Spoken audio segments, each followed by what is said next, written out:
All right, ladies and gentlemen, welcome back. I'm your host, Chris Crenshaw, and we are live from the 704 once again for episode 225 of the 815 Exchange. And listen, a lot less elder abuse this week.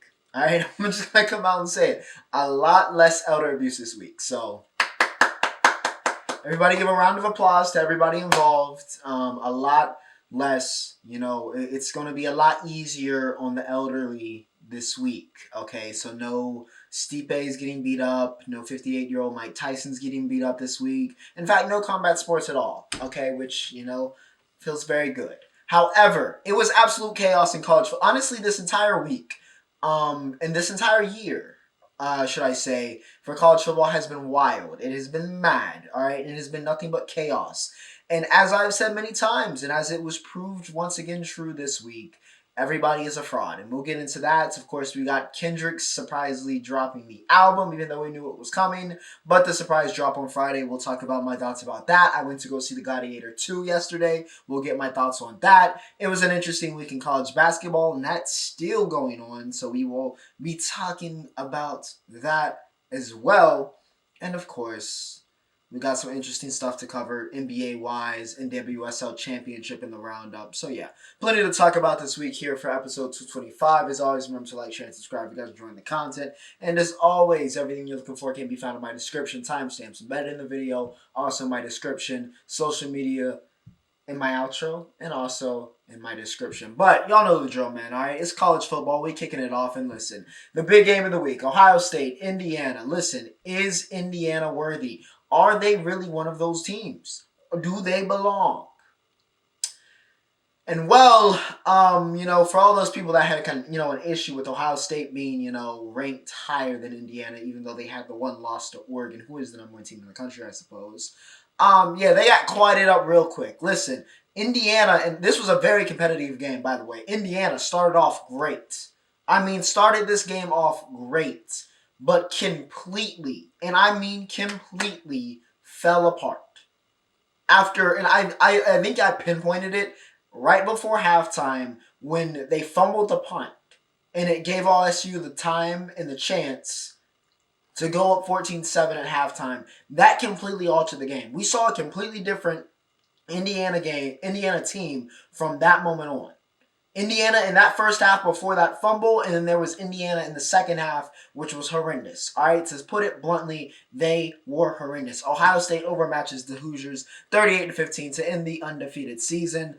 Listen, Will Howard was very efficient. I will give Will that. But I will say Emeka Ebunka was leading the way offensively. All right, 7 receptions, 80 yards, and a touchdown. Do not forget. I know JJ is that guy. He still is that guy, even though he didn't have a great game this week. But Emeka Ebunka is also a very, very, very talented receiver, going to be one of the highest picked receivers in this year's draft. And is probably going to make some NFL team very, very happy in the very, very near future. But it was not the offense, even though they put up 38. It was not the offense that won Ohio State this game. Caleb Downs in the defense. All right, and he wasn't even led by Caleb. Caleb had a punt return for a touchdown. But it was Cody Simon, 10 tackles, 10.5 sacks. Jack Sawyer, listen, Jack Sawyer was supposed to be the next Bosa brother. That was the hype coming in. Number 2 prospect coming out of high school, very highly regarded. Everybody wanted him. Ohio State had him from the jump.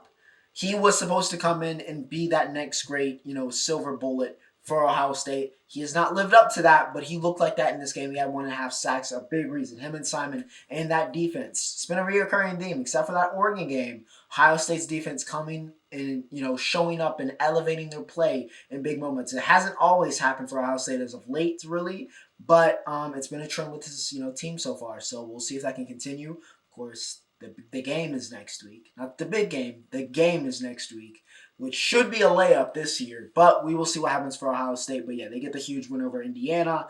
And a lot of people wanted to rag on Indiana. They also scored that 15 relatively in garbage time, to be completely honest. Got that other touchdown to make it look a little bit better.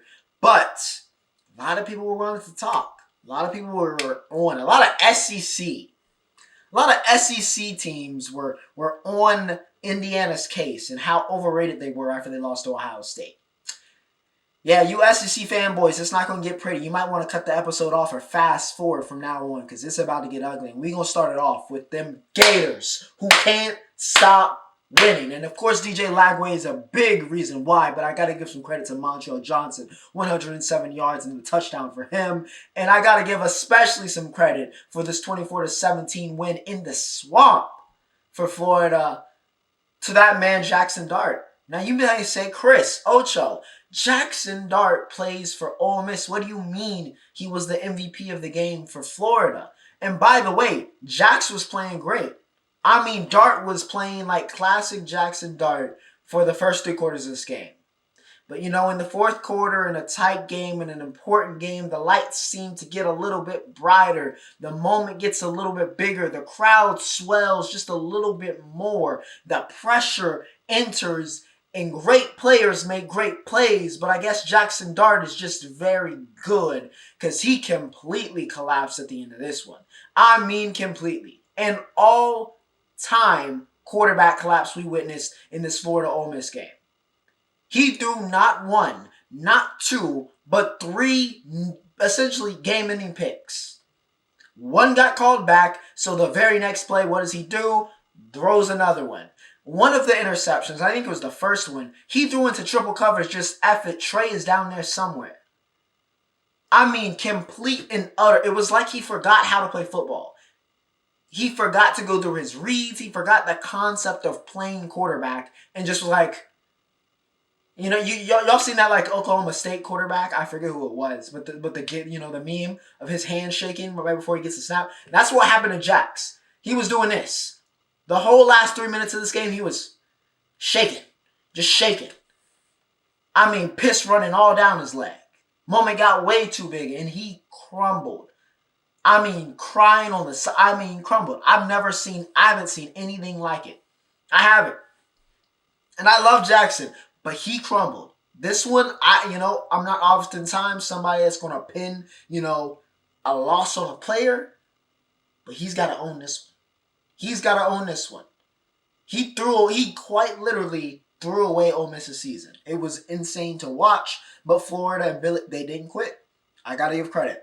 For all the flag Napier's gotten throughout this season, through the injuries, through everything this Florida team's gone through this season, they did not quit. And they have not quit on Billy, and they have not quit in this season, and now they are about to be, if not, I think it was this week, but they might be 1-1 away from bowl eligibility. So credit to Florida for fighting for it. I think they are bowl eligible as of this week. But yeah, also credit to Thornton, who got those 2 picks. He also had 14 tackles to lead the team. Banks and Sapp, once again, another week where we're talking about them leading the force on that front 7. So yeah, Florida, go Gators. They get it done. Shout out to Danny, man. Arizona State and BYU. All right, ASU gets it done 28-23, but the way this one ended was insane. All right, by the way, before we get to that, Cam Scatterbo, 147 and a hat trick. All right, he is that guy. All right, he is that guy. Give him his respect. I've been on the train. All right, I've been familiar with Mr. Scatterbo, but I'm just saying, pay the boy his flowers. All right, he's that guy. Jordan Tyson, by the way, again, continues to be one of the best, maybe one of the most underrated receivers in America. All right, 9 receptions, 125. I feel like every time we talk about ASU, he's putting up a big performance. So yeah, Retzlaff also got picked off twice in this game, but of course the big thing about this was besides Dilly, interesting clock management at the end of this game. Making this way too close. But BYU gets the ball back with no time essentially left on the clock. But before that happens, Arizona State storms the field, right? Takes down the goalpost. But then the rest are like, wait, there's like a second left on the clock, so they have to get everybody on the sideline, and there's no goalpost. So just incredible scenes. All right, incredible scenes in Tempe, but Arizona State gets the win. Huge win, by the way, 28-23. Dilly, youngest out, youngest in charge. All right, he's been cooking.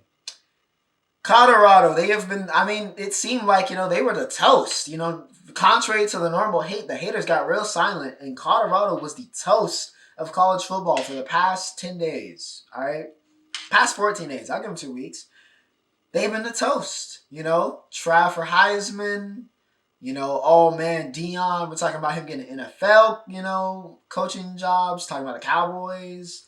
Yeah, and then that, I think Dion put it very eloquently in the post game for this. Y'all got essentially drunk off of victory. And you got humbled tonight. You got humbled today. And I think that was perfect. That was perfect because that's exactly what happened. And even though I will say a big part of this game was the ref. I mean, there was some atrocious refereeing in this game. I'm not going to sit here and lie to you. I'm not going to sell you a dream. The refereeing this may have been the worst ref game all week, regardless of level. It was horrid. I mean, terrible. And a lot of it in Kansas' way. But that is not the only reason they won this game. All right, I cannot solely say the refs won Kansas game when they win 37-21. When Devin Neal makes a statement, 287 and 4 touchdowns, an absolute legacy game for him. 207 and 3 touchdowns on the ground, through the air, 4 receptions, 80 yards, and a touchdown. All right, legacy, an absolute legacy game for Devin Neal. He led the way for this Kansas team. Jalen Daniels wasn't bad either, but this was the Devin Neal game, make no mistake about it. Shedeur was still very good, all right? 23 for 29, 266, and a hat trick. All right, he did what he had to do. Trav had 8 receptions, 125, and 2 touchdowns. He was great, all right? He was great. But too much, all right? Neal running wild cannot happen. All right, we talked about how pivotal in this run for Colorado the defense has been, especially at front 7. They fell apart in this game. All right, they got beat up front, and Neal ran wild, which of course credit to KU, credit to Dev, but Colorado's front 7 did not show up the way they've showed up the past couple weeks that led to all this momentum. And like Coach Prime said, they got humbled. All right, they got some humble pie from Kansas. And that is how that went down. Of course, it's not the end of the world. They are still playing for a Pac-12 championship. But, they're going to have to fight for it. They don't completely control their destiny the same way anymore. But Kansas, what a run they are on. Notre Dame really doesn't like service academies. I mean, they really don't like service academies. I mean, undefeated service academies especially. I mean, they have just beaten the brakes off of Navy, and then they beat the brakes off of Army this week. All right, I said Ohio State overmatched Indiana. No, the real overmatch was this game. From the opening, as we say in combat sports, bell, we knew what was up. We knew exactly how this was going. Notre Dame gets to win 49-14. Jeremiah Love had 7 carries in this game, 130 yards and 2 touchdowns. I think he went over 10 yards every single carry. It felt like every time he touched the ball, there was a solid chance he might score. I mean, shredded the Army defense like it was not there. Riley Leonard, very efficient. Very easy day for him. 20 for 13, 148 and 2 touchdowns. Now, Bryson Daly did have a 139 and 2 touchdowns himself, but it was on 39 carries. All right, so he was basically bell cowing it, trying to make it happen, and it just was not to be. All right, Army found a team that was simply better. All right, and Notre Dame said, you know what? Y'all had a good run, but we are on a mission. All right, and this Notre Dame stays on that mission. They get the huge blowout win over Army and ends their undefeated season. SEC, I ain't done with you. I ain't done with you. No. You thought, maybe just Ole Miss, right? Earlier in the day, it was, everybody laughed at Ole Miss, right? Indiana still, they're still cooked, still frauds. All right, but y'all seem to have forgotten. What did I say? What have I said pretty much every week this year? Everybody is a fraud. And that means you, Alabama. And even though y'all had started to slowly creep back up the playoffs, it's time to watch that blow away.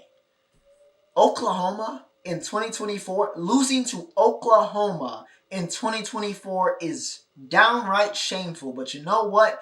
There will be no rolling of the tide this week as the Sooners roll the tide 24-3. Xavier Robinson has 107 and 2 touchdowns. Jackson Arnold has 131. He was better than Milroe. Jackson Arnold was better than Milroe. And he threw for under 100 yards. I mean, I think both of them did. Well, actually, that's incorrect. That's wrong. I'm pretty sure Milroe did go over 100 yards. If you count the amount of yards he threw to Oklahoma Sooners. He is not a quarterback. I'm so sorry. All right? We can live off his potential all day. He's got a big arm, but he is not that guy. Jury closed. It's closed on Mr. Milroe. He ain't the one. Now, he could be a hell of a running back. But QB1? No, no, no, no. No, no, no, no, no, no, no, no, no, no. 3 interceptions for Milrow in this game. He was horrid. There's not a single positive I can say because he didn't even really run it that well this game either. I mean, horrible. We talked about what Jackson Dart did at the end of that Ole Miss game. At least Dart played well for 3 quarters. Milrow was dog for 4. Terrible. Terrible. Absolutely terrible. Now, of course, credit to Brent Venables for being the defensive maestro that he is, and that OU defense for rising to the occasion. But Jalen Milrow is just not that guy. As much as we've wanted, as much as we tried, as much as we've waited for him to emerge and realize that potential that he has, it is not happening.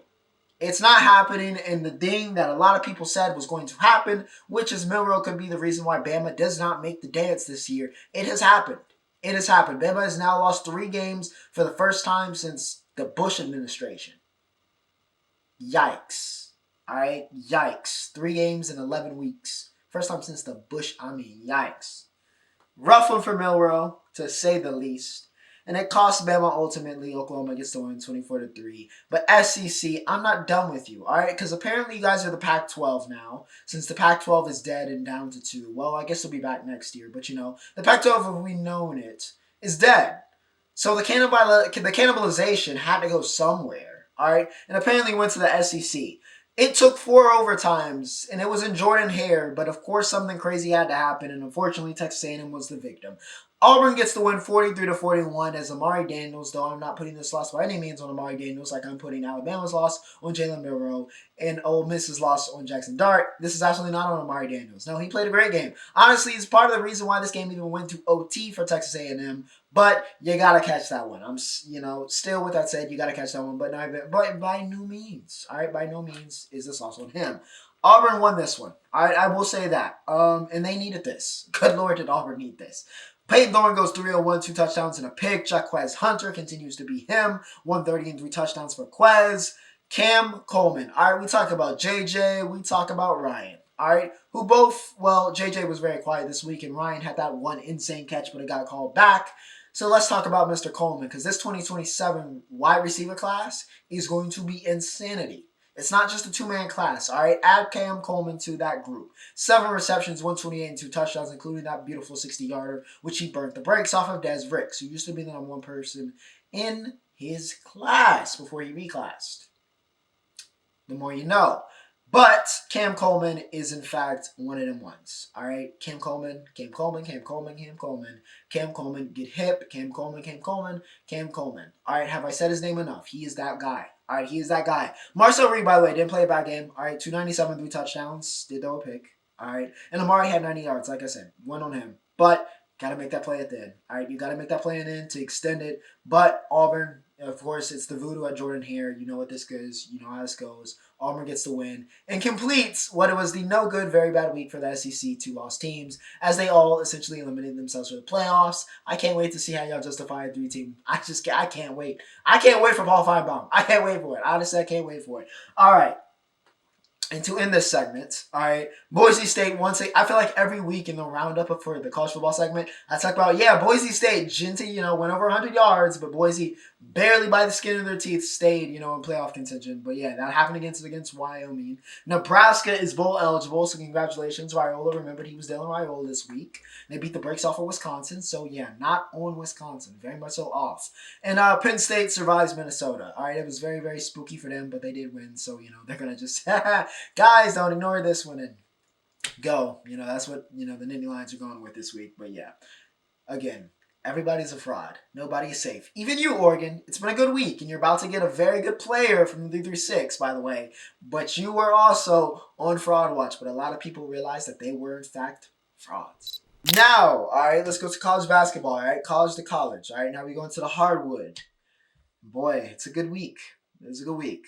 My hope has been restored. All right, it's shocking, even though we didn't shoot crazy. I mean, we shot bad. We shot pretty well. Could have been better though, but we shot well.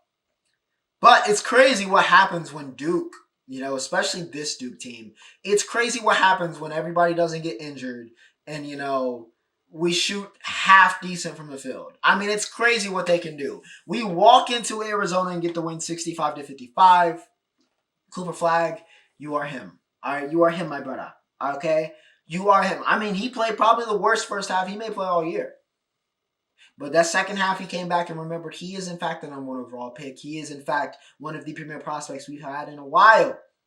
All right, and I say that even though we did have Wimby. So again, one of the. All right, not the one of the. All right, he's one of the best American. All right, the best American. All right, we don't say that about Coop. But yeah, Coop proves why he is, so highly regarded in this game. He had 24, led the way. Jaden Bradley played a great first half, not a great second half, but he was the guy for Arizona. He had 18 points. However, this was an absolute delicious one final. All right, one last Caleb Love hate watch for me. His ninth time playing us. I'm still not over the time he did butcher us and cost Coach K's career. I did not forget about that. But oh boy, it was such a good hate watch. I mean, woo! It put a smile on my face to see him shoot 3 for 13 and have 3 points into pivotal moments.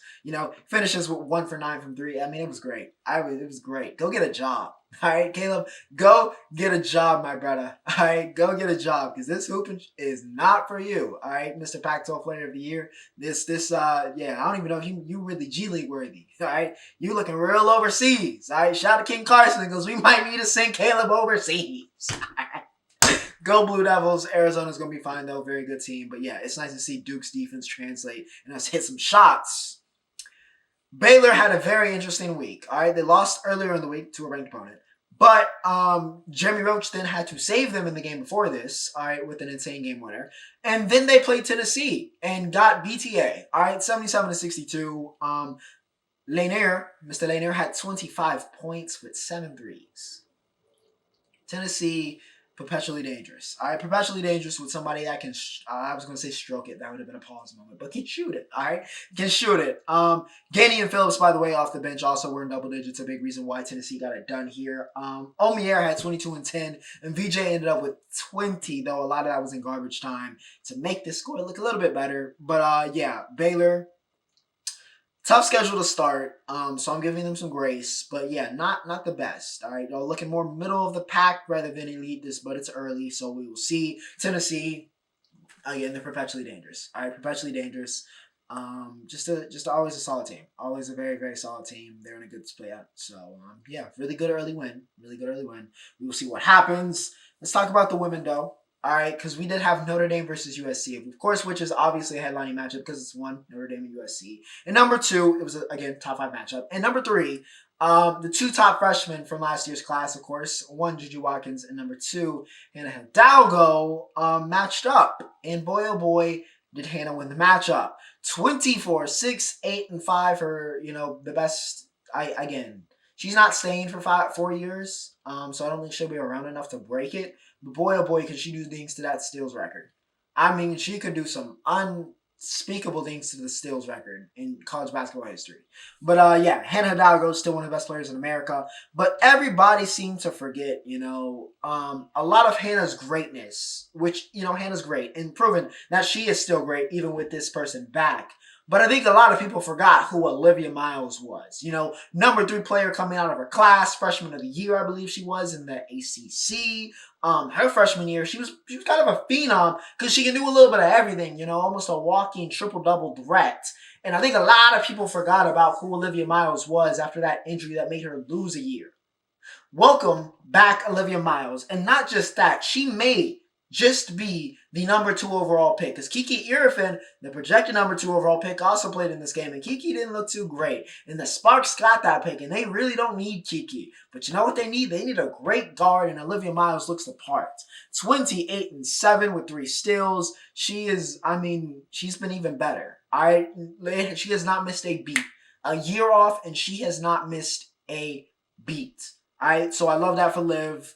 Really cool that with her and Hannah playing at the level they're playing at, I think Notre Dame is absolutely, and as they proved in this game, one of the top teams in America. All right, they are a championship contender with Liv and Hannah playing the way that they are, and it's going to be something to watch. Now, Juju did finish with 24 in this game, but yeah, definitely not her finest game, and again, she's got to learn how to play with other players, other great players. She's got to learn. I think she spent a lot of time, not that she was, the only great player at Sierra Canyon, or even really last year, she had some okay teammates, right? But I think she's so used to that one man show, I gotta score everything. She needs to kind of get out of that mindset and learn to trust her teammates more and use them, because I think that'll make her a better player and help her reach her potential in the long term, right? We know you can score, we know you got the skill, but you gotta learn how to win, like truly win with the help of your team, and that's what's gonna make her an all-time great player. So yeah, Juju going through some growing pains. The efficiency hasn't really been great this year, but yeah, we'll see. It's very early, but Notre Dame makes a statement versus USC. And of course, I want to check actually right now. I almost said UCLA is facing a USC, but not USC West. They're facing USC East, or as I call them, SCAR, the number one team in the land. All right, and right now it is BTA. Okay, it is BTA right now for South Carolina, and honestly, I'm not surprised. They got talent, very deep team, but they don't got no stars. They don't got no stars yet. All right, they got a really deep team, but they don't got no stars. Not even like a Camila. All right, and Camila was a star. They don't got that right now, and UCLA is beating up on. And by the way, Kiki Rice is back, so that's a big reason why as well. But yeah, UCLA currently beating up on South Carolina. It's not looking good. They're up by 20. So the number one team in the land, who I thought was just a tad overrated, to be honest with you, is looking like they're about to fall. But we will see. I'll check that out in the roundup later on. We'll get back to that and circle back. But yeah, South Carolina, UCLA, not looking great for South Carolina. Let's talk about ENT though. All right, it was a big week in entertainment. Of course, Gladiator II came out. Of course, we watched it. Of course, I enjoyed it, but it was like a 7. Okay, it's not as good as the OG. All right, and it's a lot of it not because anybody was really lacking. I mean, you see the billing. All right, you see the actors and actresses in it. All right, there were some great performances in this. Denzel. All right, Joseph Quinn, and I forget who plays the other. It's Paul something.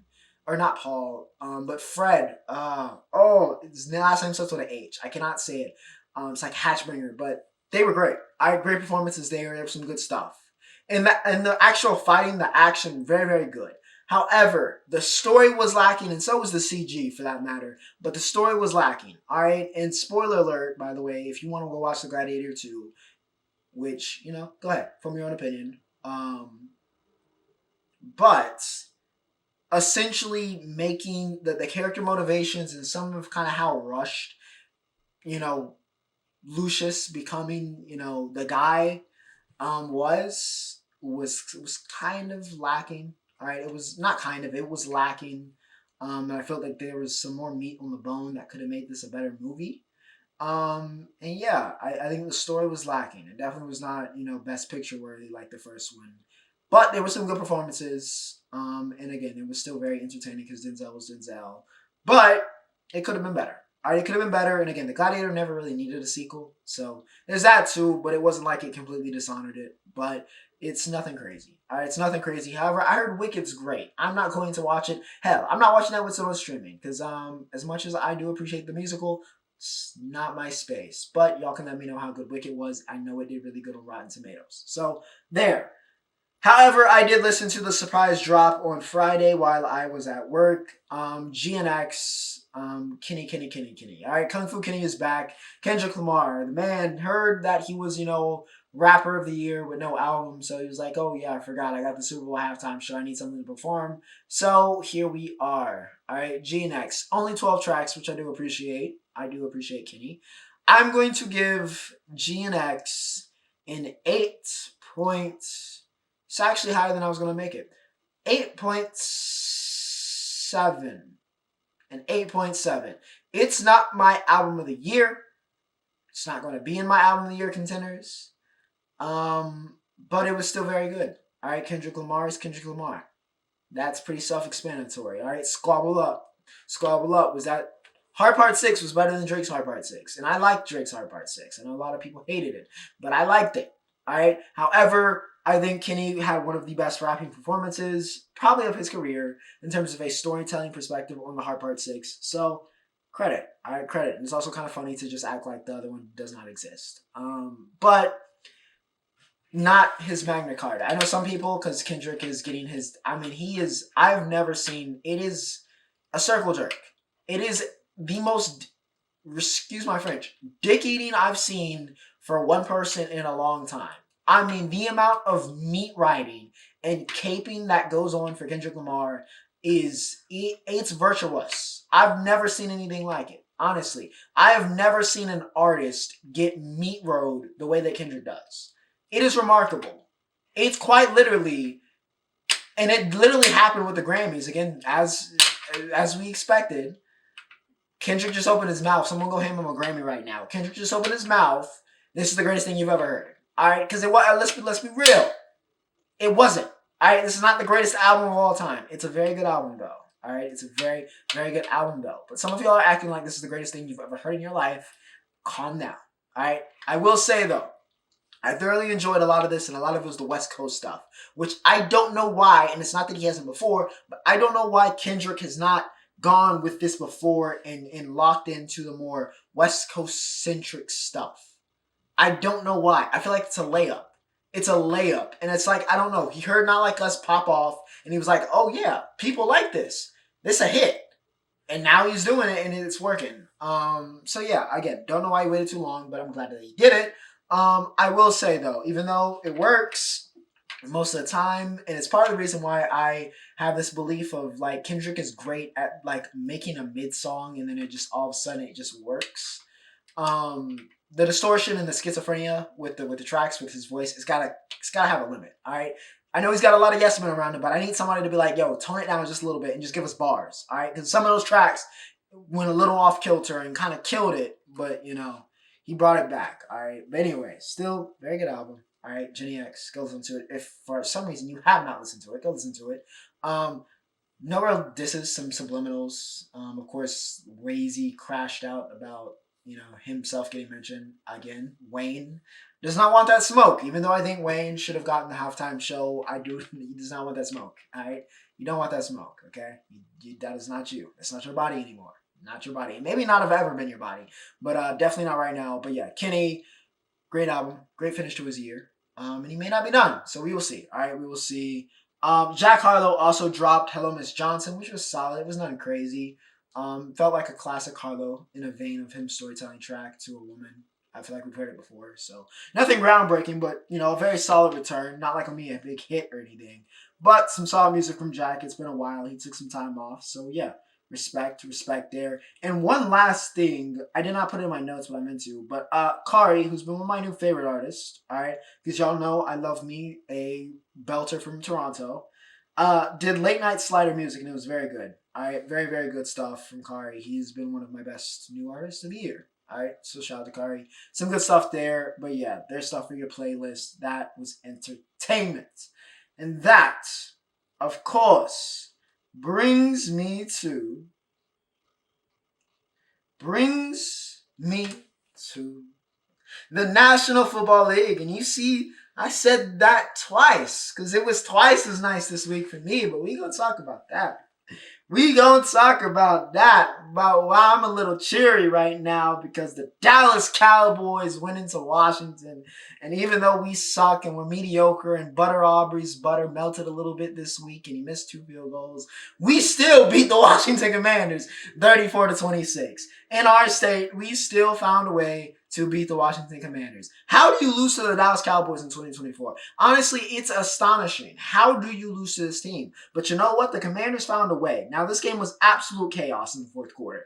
It was 10-9 going into the fourth quarter. The game, as I said, finished 34-26. There were 2 kickoff returns for a touchdown. One was on an onside, which we could have slid, but, Thomas decided, I'm taking this to the crib. Which, you know what? I respect it. And we're playing a rival. I respect it. All right. Just slightly disrespectful, but I respect it. All right. But yeah, 2 kick returns for a touchdown.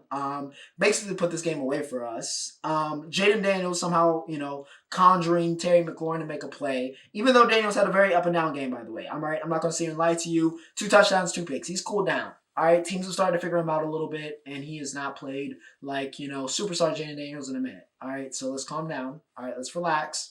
And maybe Rookie of the Year is, a little bit more of a discussion depending on how he finishes. But Cooper Rush did not turn the ball over. All right, 247 and 2 touchdowns. He did have a fumble, but we were able to recover it. So, yeah, he just kind of managed the game, and it ended up working out. All right, CD had 10 catches, though it was only 67 yards. But, 10 catches and 10 catches. Shout out to my fantasy people. All right, but the defense. All right, the defense showed up when it matters. It wasn't pretty. Mike had 2 sacks, which was thank God needed it. All right, because it's been a rough year for him. It's been a rough year for the team. All right, but defense showed up when it mattered. The offense wasn't great in the fourth quarter, but apparently our special teams was. All right, even with Butter Aubrey missing field goals, it felt like a team win. All right, for the first time in a long time, it felt like a team win. But Jerry, do not get your expectations high after this. We are still not a very good team. However, the Commanders just kind of they folded. All right, they folded. There's no other way to put it. All right, I was kind of come up with an excuse, but I'm gonna just call them out because I don't even like Washington anyway. Obviously, as a Cowboys fan, so y'all folded. All right, like I said, I don't know how y'all lost to us, but yeah, that was a very entertaining fourth quarter. The Buccaneers, as I have to say, as Baker taunted. All right, get the win 30-7 over the Giants. So, yeah. Nothing really needs to be said too much about this game. This went about as much as you expected. Daniel Jones got cut earlier this week, so Tommy DeVito, they're running with it. He wasn't great. All right, he was not great in this game. But the Bucs get a much-needed win, as, you would expect if you have the Giants on the schedule. The Chiefs and the Panthers. And listen, even though the Chiefs ended up choking this defensively instead of taking it to OT, give them some respect. All right, the Panthers look like they might be heading in the direction. There is something here. There is a potentially okay rebuild somewhere in this team, and we're starting to slowly but surely find it. Now, the Chiefs have been prone to play down to quite literally every team they play this year. But, all right, the Panthers still were expected to get murdered here, and they took them to the brink. So, credit where credit's due. Bryce, I don't know. Sitting him apparently was the right direction because he's played a lot better since, he's gotten the starting job back from Andy. After kind of being able to sit and refresh, he's looked like a lot better player. Patrick. All right, 269 and 3 touchdowns. Probably the best game Mahomes has played in a while. And, of course, he had that run to set up that field goal. So, yeah, it looked a little bit like the Pat we know and love or know and hate, depending on how you feel about Mr. Mahomes. Noah Gray had 2 touchdowns for Kansas City. Their defense wasn't great. All right, they've been the team that kind of led them. This week it was the offense. It wasn't Kelsey, but it was Mahomes and the tight end. So, yeah, the Chiefs will take it, but definitely got a scare in the Panthers. A lot to be proud of. All right, Chuba Hubbard was clutch, and that defense played solid. They could have been better, of course, at the end of that game. But, yeah, a lot to be proud of for Carolina. All right, at the end of the day, a lot to be proud of. Of course, they took the Chiefs to the break. Dolphins took care of the Pats. Of course, nothing crazy of note here. Except the Dolphins are back in winning ways. However, they still got one more game till they get back to 500 and we can start talking about them. But yeah, they take care of the Patriots. No real surprises here. Tua goes for 4 touchdowns, 317. Wilder goes for 8 receptions, 144 and a touchdown. So yeah, nothing, like I said, too crazy. That fumble was kind of crazy that Seagons took back to the crib. But yeah, that was pretty much the lone bright spot, and the Dolphins get it done. Titans take care of the Texans, all right? Listen, Houston fans, it's time. We need to have a discussion about your boy. We need to have a nice, long discussion about your boy. Because CJ Stroud we were told he was the prince that is promised last year. He's the one. He's the guy. He's the next great quarterback. And he has been none of the such things this year. All right? I don't know if it's because he was doing podcasts and celeb appearances and effing IG models from Houston. All right? The great city of Houston. My goodness, do they have beautiful women there. But he ain't been that dude. Alright? He ain't been that dude. Losing to the Titans is crazy, even though I can't solely put this game on him. But 2 touchdowns and 2 picks and getting outplayed by Will Levis is crazy. Alright? It's crazy. And Kyrie Fairburn, unfortunately, missing that field goal ends up haunting them. But, Stroud and that offense were rough. Alright? Besides Nico Collins bailing him out, he has not been very good this year. Titans get a surprise upset here, but the Texans, again, I'm opening up this conversation. We need to talk about it because CJ has just not been that guy. And some last additional notes, by the way, before I move on. All right, you probably just saw the timer was about to cut off on the camera, so that's why we had to speed through that kind of opening for this game, by the way. But I do want to say, Tony Pollard, 119 and a touchdown in this game. And Okonkwo, I've been told about Okonkwo's wills. I didn't understand it until that go-ahead touchdown. All right, that 70-yarder. A tight end that can move like that could be a dangerous piece. So, yeah, Titans might want to keep him around. All right? Just saying. Might want to keep him around. We, of course, will see. But, yes, good stuff from Tennessee. They get the win. Lions take care of the Colts to nobody's surprise. All right, 24-6. Pretty easy. All right. Gibbs, 2 touchdowns. Jake Bates making field goals. And dominance defensively. The usual stuff. All right, the usual stuff. And, of course, all right, Minnesota and Chicago went to OT. And then Caleb, even though he played a good, showing some stuff. All right, and honestly, through 4 quarters, played one of the best games he's played all season. All right, 340 and 2 touchdowns for Caleb, and made plays when it had to happen rushing. But those last 2 plays in OT were killer. All right, were absolutely killer. You have to. All right, I love him to death. And it's part of what makes him great, but I said it before and I'll say it again. He has to learn to regulate it. And sometimes he just got to be more decisive. All right, I get that, and we saw it earlier in the game where, and even that was a little bit different from this play. Where he dances outside and makes some incredible arm talent, makes a play happen. We've seen it countless times with Superman. But let it go. And especially a situation like this, where you have another down, it's not the end of the world. You're in a short yardage situation. He could have run and got the first down, 1. Number 2, if you're not going to run, just throw it away. Sometimes it's okay to throw it away. I know you always want to make the play, but hero ball is not what was needed right there, and that just kind of unraveled the Bears. After he took that sack and lost 15 yards, I knew this game was over. I don't know why he didn't throw it away. Just throw it away. Either run and get the first, be decisive. I don't care if you missed a read. Run and get it. It's winning time, or throw it away. All right, Caleb had to do that, and he didn't do that. So ultimately, that undoes the Bears in OT. But he did play a very, very good game. Darnold was banged up in this game, but still had 330 and 2 touchdowns. Aaron Jones also crossed the century mark. It was a Jordan Addison game, all right? 8 receptions, 162 and a touchdown. Hawk also went for 114 and 7, even though Jettas was held in check. Grenard, of course, had 2 sacks. None bigger than the one in OT. But yeah, Caleb, despite the great game. DJ Moore, by the way, him and Keenan feasted in this game. You got to get rid of it. All right, you got to get rid of it and fight to another down.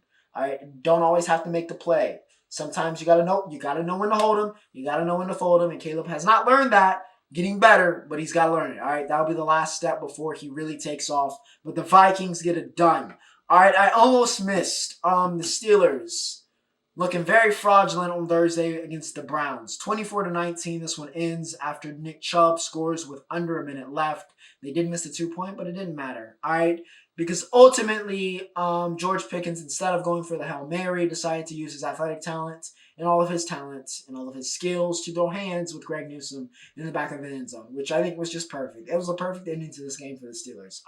Riding high after beating the Ravens, you're going against the Browns. It's a chance to really prove that, you can beat the good ones, you can beat the bad ones. All right, and that's important in the NFL. You got to be able to beat both. If you want to be elite, you got to be able to beat both. And, of course, you laid an egg. All right, they simply put, laid an egg. All right, Jameis had some great speeches, though, in this game, so shout out to Jameis. But, yeah, Steelers really inexcusable. Bad loss to Browns, 24-19. Pickens continues to be the epitome of talent, but an absolute head case. All right, Broncos-Raiders. And listen, the Raiders had every opportunity as we go to the 4 o'clock window. They had every opportunity to win this game at the end, but unfortunately, Gardner Minshew got injured, and unfortunately, Desmond Ridder came in, and he came in and completely, everything fell apart. Everything fell apart. It was similar to when we talked about Indiana, and you could tell the game was over after that fumble. After Minshew, they showed that clip of him walking to the back. I feel like you could hear an audible groan from the audience, because it was like, yeah, this is over. All right, and that's exactly what happened. Broncos go on the road and get the win in Vegas, 29-19. So F1 unfortunately was the greatest show in Vegas this week, unfortunately for Raider fans. However, they weren't we'll talk about that for F1. But anyways, Bo Nix, Courtland Sutton, 2 touchdowns. If they can get that connection going, like I said, Bo's been playing very solidly, all right? I don't know if Rookie of the Year is as much of a foregone conclusion as we expected. Not that I'm saying Bo Nix is Rookie of the Year, but he's been playing very solidly recently, so we will see. But the Broncos do get the win, and by the way, ladies and gentlemen, they are 7-5. Packers 49ers was a pivotal game for both. Unfortunately for the 49ers, they got healthy for 2 weeks, and then everybody got injured again. So yeah, that was just great. And to make matters worse, McCaffrey had 31 yards rushing, and he fumbled. So that should tell you all you need to know about this one. The Packers get the win 38-10. It was dominant. All right, Josh Jacobs looked like Josh Jacobs of old. He had 106 and 3 touchdowns. All right, 106 and a hat trick for Josh Jacobs. Probably the best game we've seen him play all year. Jordan Love did not throw an interception this week, so that's a win. He also had 2 TDs in this game. And yeah, I mean, just nothing that could go wrong. They were starting Brandon Allen, which was felt like it was doomed from the start. McCaffrey held in check, held to only 60 yards, no TDs. So yeah, it was a rough one. All right, it was a rough one for the 49ers. I don't want to say the season is lost, but yeah, and it was a really big season in terms of I don't know how much longer the window was going to be open for San Fran to win that title. And if this is the direction the team is going, then I think it might just be over. I think it might just be over. The Seahawks and the Cardinals, again, nothing too thrilling. Kobe Bryant doing the Marshawn. JSN is still hooping. All right, 6 receptions, 77 yards, and a touchdown for him in this game. Trey McBride, fantasy owners feasted. But I'm going to be honest, it was a defensive clinic, and it wasn't a very pretty one. All right, it was not a very pretty game. But the Seahawks do get the win 16-6 as expected. No real surprise here. This is normal NFC South behavior. So yeah, Seahawks tie it up with Cards. No clues winning this division, or not the NFC South, the NFC West. All right, this division feels very much so uncertain. If I actually want to pull up very quickly before I end, yeah, the state of this division, man. 6-5, 6-5, 5-6, 5-6. Like, I don't know who wants to win this division. It's kind of crazy. We have to let one of them into the playoffs, but we'll see. Maybe somebody will make a run here as we get towards the end of the season. But yeah, it's not going to be the Cardinals apparently. But, ladies and gentlemen, that was the National Football League, and that, of course, now brings us to the Roundup. And yes, ladies and gentlemen, it was the Las Vegas Grand Prix, which, unfortunately, for the citizens of Las Vegas, they could not actually see if they did not pay $1 billion for it. And they wonder why attendance was down. And also, why was this game at 1 o'clock, or excuse me, this race at 1 o'clock on the East Coast? Even though it was a Saturday and it's not like, I don't go out and I'm up later than that, but still, 1 o'clock on a Saturday is insane. I didn't even know when qualifying was until I was out on Friday and I was in the club bar and I saw it cut on. It was mad wrong. But anyways, it was a great week for Mercedes. I think they literally won everything. All right, whether it was George or Lewis, they won P1, P2, P3. George started on pole. George converted the pole, and Lewis got P2. So yeah, the Merc sweep in Vegas. It was the most retro, classic Mercedes. Very fitting. All right, maybe the last time we had one of these weekends, and Lewis had a plenty in that Mercedes before he heads off to Ferrari. But speaking of the Ferrari boys, they kind of came to a head this week. Carlos, of course, he's leaving, and maybe that had an influence on why he did not follow team orders this week. Much to the ire of Charles, who was just kind of fed up at this point. Yeah, really, really sad considering they were just at the Gladiator II premiere and looked all buddy-buddy, and it was the Ferrari boys, and it was like, hey, at least we got the Ferrari boys. But, yep, Carlos and Charles, looking like it's coming to a head. Charles feeling the type of way because, of course, he still could get that P2 in the standings, but, we'll see. All right, we'll see. But, of course, the big fallout from this race was Max clinching number 4. He joins the GOAT Club. So, yeah, Max Verstappen stamps himself as one of the greatest to ever do it if he was not already, which, I mean, to be honest, he already is. All right, because Max already was.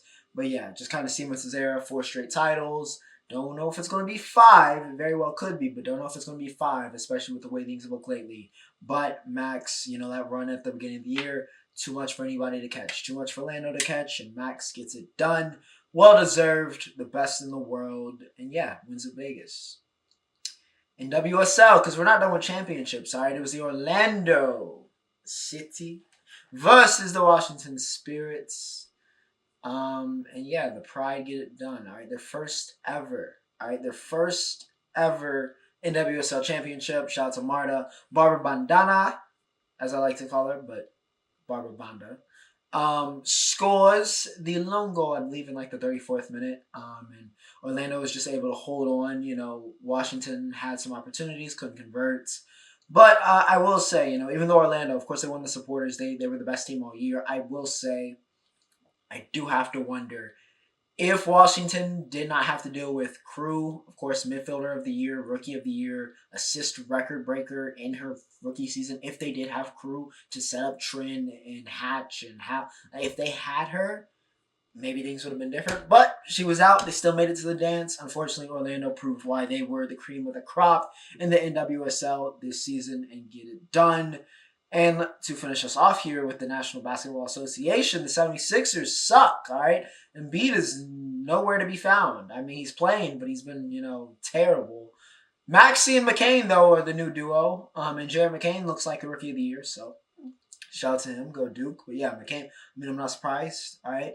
In a weak draft, I think I said this last week, but I'm saying it again. Draft somebody with an elite trait. All right. Suns did it with Ryan Dunn, elite defender. You can figure out the rest. DK, Jared, shooters. They can shoot at an elite level. Apparently, they can score at an elite level as well. It's translating, all right? Maybe they won't be, and maybe they will be. Jared looks like he might be, all right? Become a star.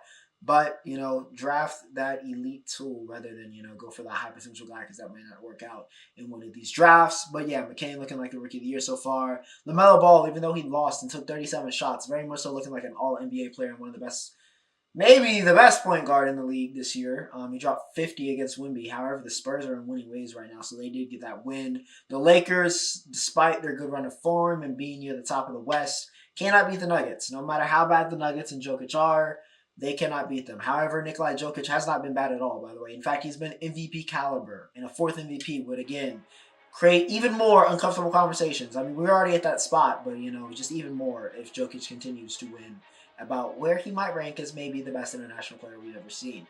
So, with that said, ladies and gentlemen, all right, last thing. I did promise you, UCLA, South Carolina, and UCLA did win that game. All right, UCLA did win, so South Carolina took that L. We'll see what the fallout of that is next week for 226, which I believe will be in the 704. Of course, it's Thanksgiving, so I will be back in the 336. So the Ocho Reacts episode this week will be in the 336, so you can look forward to that. But yeah, I think we'll be in the 704 because I think I'll record on Sunday. Should be back. But without further ado, for 225, I hope you guys enjoyed. It was a crazy week, and the year of fraud continues. Ocho, signing off.